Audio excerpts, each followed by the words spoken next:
Nous sommes le corps du Christ, chacun de nous est un membre de ce corps. Le kérigme est une annonce transformante qui a besoin de mots et de concepts pour essayer de se dire, mais qui n'est pas un savoir, qui est une personne, la personne du Christ accueilli, qui nous entraîne dans le mystère pascal.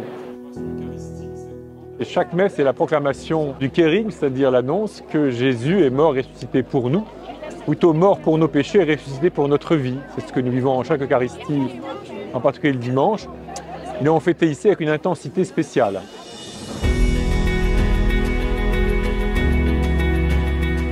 Et justement, moi je pense qu'il est important de libérer la parole de Dieu, parce que finalement Dieu nous parle. Si on libérait la parole de l'encre et du papier, comme j'ai dit tout à l'heure, mais quelque part la parole plane, comme au moment de la Genèse, une parole créatrice. Dieu me dit quelque chose pour que je puisse changer, améliorer, évoluer et devenir meilleur. La force du kérigme, du message chrétien, c'est de croire que Dieu vient nous rejoindre dans nos combats, que Dieu, au sens le plus haut qu'on puisse donner à ce terme, vient nous rejoindre, nous, dans les combats que nous avons à mener chacun pour devenir des humains dignes de ce nom, fils et filles de Dieu.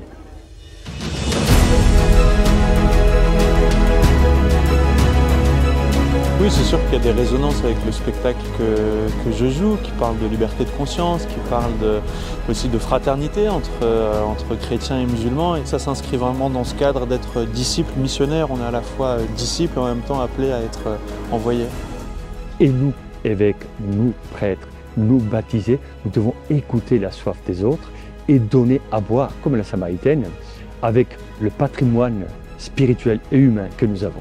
Moi, je dirais que ce dont le monde a besoin, c'est effectivement de la parole de l'Évangile. C'est Jésus qui vient accomplir ce plan divin du salut. Et c'est ça qui est important et c'est ça le kérigme.